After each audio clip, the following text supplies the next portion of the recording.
kaman araba dalaydan taate araba keessan bilbila isaa qabadhaati gizee namni isin hin beekne tokko yookaan immoo isin tumu yookaan isin qabuuf isin dhufe araba keessanii bilbiladha.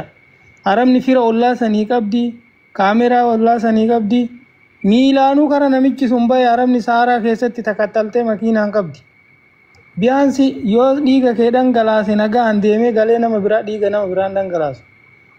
Ufirraa eegi araba keetitti dawwaladhuuti. Yoo qabamtee galtellee maal rakkoo qaba bilaashatti kun uummanni jazbaan kun dhiiga si dhangalaasee sammuun ta'e cabuurra nagaan gali haadha abbaa keetitti. Haadha abbaa yoo dhabdu nagaan biyyateetti gali. Lubbuu yoo jiraatte namni akkana dhiiga wal dhangalaasee lubbuu wal balleessaara. Kanaafan wala Harargee wala Arsii miti wantichi biizinasii dhuunfaatii namni maallaqaaf akkana wal godhaa jira, wallaalatu akkana godhaa jira. Zinnaa kana namni dhiiga namaa dhangalaasee nama feemasii ta'uu barbaadu jira. Kanaaf namni gurguddaan hundi gaafa dhiiga ijoollee daa'imaa kana argu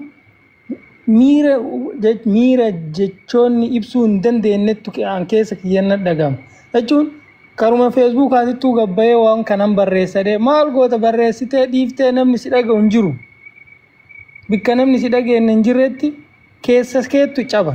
Osoo obboleessa kee ta'e hoo nama obboleessa tokkicha qabu jira. Mee osoo obboleessa ati qabdu tokkicha ta'e ilma haadha takkaadhaaf tokkicha akka karaa kana deemu jira.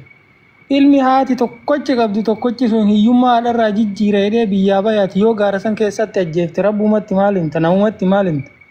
Kanaaf piliis namni namooma qabdan amma tiktookii irra mana taa'anii galchi surree irraa baasii mataa dhahi cabsi. Are kun wallaahi sammummaan akkamii akka jaalebeluu wanni jedhan hin jiru. Jaala jechuun maqaa kabajaa maqaa guddaa.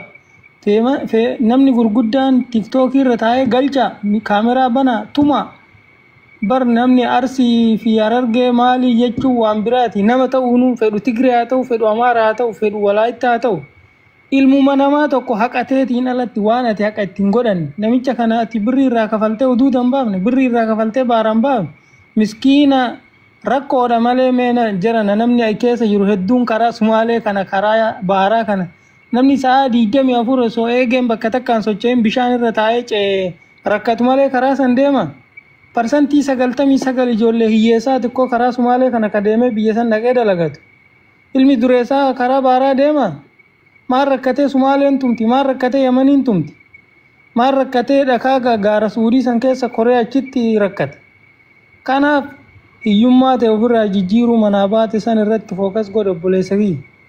Namallee walitti diruun bu'aan qabu. Kanaafan namni immoo maqaa Arsii maqaa Harargee qabatee olii gad deemee dallaaluu hin qabu. Haga dandeettan irraa hayyisaa haga dandeettan irraa dhooggaa. Garuu immoo wanni kun aadaa ta'aa dhufee jira. Wanni an sodaadhe borullee gandoota biraa lama wal lola.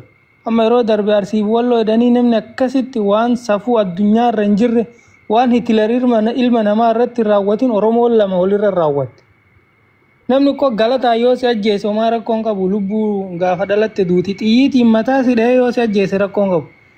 Waan xiyyiitiin si dhahee si ajjeesuu caala ulfaatu Oromoon lama afaan Oromootiin ka'i ol ka'i gattaa jettee afaan Oromoo wali haasaa walirra dalayte.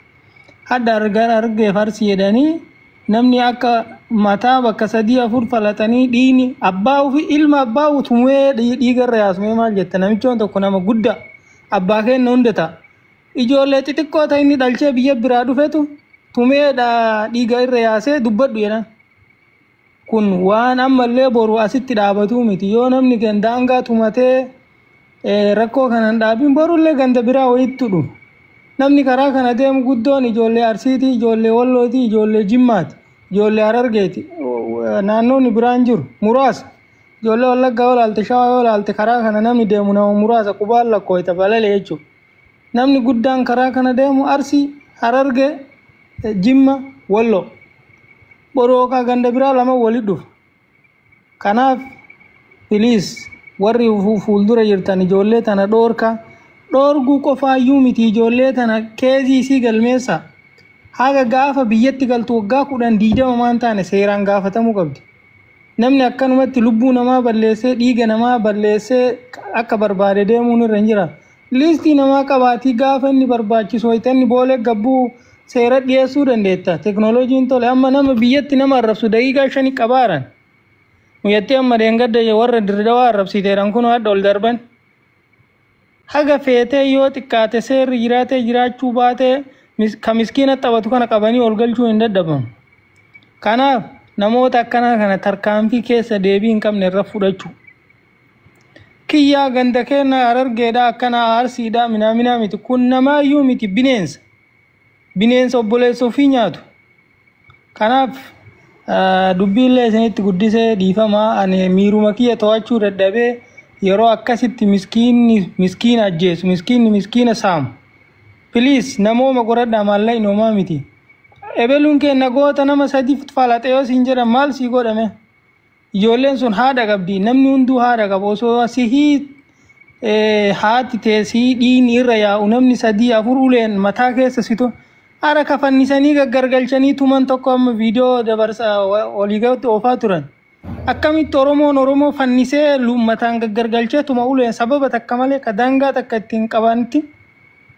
Kanaaf ara ijoollee tana walirraa dhoorkaa namni bilaashatti gatiin barbaachifne ol kafalchiisuun bu'aa hin qabu. Kanaaf afarsa ulfaadhu galatoomii amma salaatattu ga'ellee na bira salaatuu fi dhiifama isinirra deema. Imrisha bannaati ijoollee tana rabbiidha addaan dhooggaa aga dandeettanii galatooma. Arafat galatoomii ulfaadhu. Nullee ka jenne kanuma laakiin immoo wanta tokko wanni amma ammaan hangaliin keessatti gara keenya kana jechuudha gara ijoollee teennaatti dhugaan dhugaadha kijibni kijiba ammoo garuu walirra dhaabbatuun waliif wanna jechuun gidee waa jabaata waliif dhaabbatuun wama jiru namuu ganda ofiitiin hima quuqamaa jechuudha garuu ammoo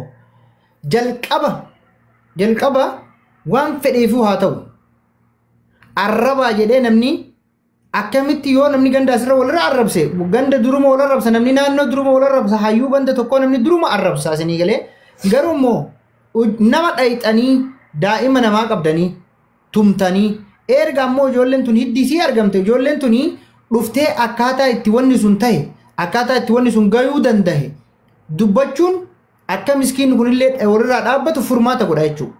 Nama tumanii dhokatan yeroo hunda ijoolleen ta'e jechuudha. Nama tumanii dhokatan karaarra hin ta'u kun erga isin harkatti wanni kun tahee gabbaye ammoo erga ta'ee isin harka gabbaye kunooti mucaa akkanatti gaggeessinee raayee walirraa dhaabbannu miskiina dogongoraan dalagamee jira.